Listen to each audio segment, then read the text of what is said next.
There was once a babysitter who tried to steal me away from my wife. True story. She was Puerto Rican, into black guys. In fact, she had actually married one before she had met me, but divorced him. She found me to be highly attractive and passively tried to see if she stood a chance with me when my wife wasn't around. She struggled with having children of her own, which is partially why she had gotten a divorce, which is what led to her becoming a babysitter, falling in love with my kids, and saw my wife as an obstacle.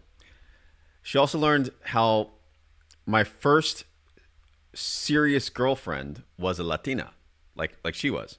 My first girlfriend was she was a Puerto Rican and Ecuadorian mix, which is public knowledge to anyone who's read Fighting for Redemption, my memoir. The babysitter also learned how polygamy is allowed in the Norse religion. So she thought perhaps she could weasel into our family somehow using babysitting as the back door for doing so, because she was so sure that I was so attracted to Latinas like she was. Now, don't get me wrong, some Latinas rank among the most beautiful women in the world. However, what I learned from the previous scarring of that first relationship, how that changed me, how it had maybe learned more about myself and how I really am, Latinas just aren't my type.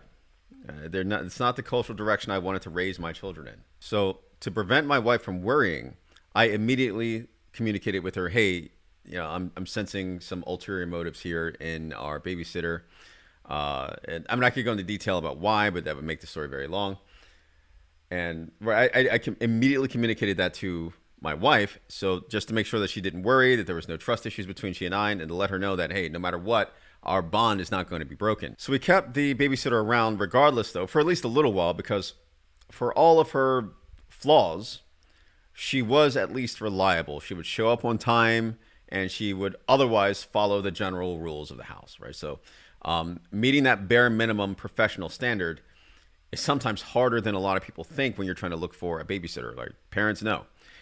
So we kept her around out of necessity and a lack of better options for the time being. Meanwhile, my wife was just objectively more attractive, and our loving bond could not have been broken by any outside force. Now, with all that said, I had a custom-made traditional Norse hunting bow. It was so big it couldn't even fit in the camera. It was custom made by some Norwegian friends of mine that actually went out into the forest and got the actual yew wood to craft it specifically to me, my height, and my body. However, unlike my Latvian wife, who largely descends from Nords herself, who found the bow to be amazing, the babysitter laughed at it and belittled it as a mere stick. It wasn't a stick. It was large and powerful enough to hunt large game with. But after enough failed passive feminine attempts to gain my sexual attention, the babysitter thought to change tactics. It was clear that she thought, maybe if I insult Norse stuff, maybe if I belittle Norse mythology, I'll get him to appreciate Puerto Rican stuff more and thus appreciate her more, right? But I was not amused. Let me tell you how dumb that reasoning is. Before any two people come together in any kind of relationship, even a business one, they should be clear, at least to themselves, about their negotiable and non-negotiable values. When it comes to one's negotiable values, some level of compromise is not only inevitable, but recommended in a healthy relationship, any healthy relationship. But you can tell a toxic woman from a worthy one from their reaction to your unwillingness to budge on your non-negotiable values. Now, you may be different from me, but for me, certain tattoos and piercings, for example, are negotiable. I wouldn't necessarily deselect an otherwise good woman, an otherwise highly compatible and supportive woman, simply because she might have been an idiot in getting a tattoo when she was 19. However, one of my core non-negotiable values is respect for Norse culture and mythology, the religion of my family. And yeah, we take it seriously. So if there was ever even an infinitesimally small chance for her to seduce me, she utterly destroyed it by mocking one of my non-negotiable values, by trying to get me to change that core element of myself in order to see her in a different light. So when she did that, I knew right then and there that she had to go. Not even simply romantically, but professionally, because even if nothing romantic, even if I wouldn't allow anything romantic to happen between us, I would have to take into consideration how her very presence could negatively influence the children out of appreciating such cultural family heirlooms. So we gave her an opportunity, right, equal opportunity and all that, but she had to go. Right, and that was due to her own actions. So regardless of what she looks like, any woman who would try to get you to compromise on your core non-negotiable values is not a woman who likes who you truly are. That's a ticking time bomb waiting to happen, even if it takes years. So telling a worthy woman from a toxic one is not necessarily about any particular piercing she may have or tattoo.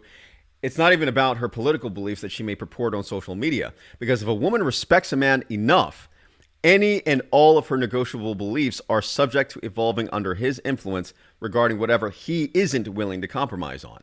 If a woman is genuinely attracted to who you truly are and respects you highly enough, she will be willing to change her politics, she will change her religion, she will go to the gym, she will adapt whatever she deems negotiable in her individual eyes and her respective set of values to prevent you from simply walking away, from blowing her chances with you. So you don't have to yell at her, you don't have to hit her, you don't have to lose any kind of emotional control. All you have to do is know thyself and stay true to thyself. Know what you're willing to compromise on and what you're not, pertaining to who you truly are, as though you had never even met her, right? Who are you when you are totally alone? Who is that man? And stick to your guns pertaining to any given shit testing that she may perform. Throughout the process of doing so, throughout the process of your self-actualization, as you continually improve your own value as a man and what you're bringing to the table of your own given relationships, not whether they be romantically or business or platonic, whatever it is, the more that you work on yourself in increasing your value as a man, the people around you and what they really think of your core values will reveal themselves over time. And then that is your opportunity to simply filter them out. Staying true to who you are will inevitably filter out anyone who doesn't belong in your life, therein leaving you with the people who do.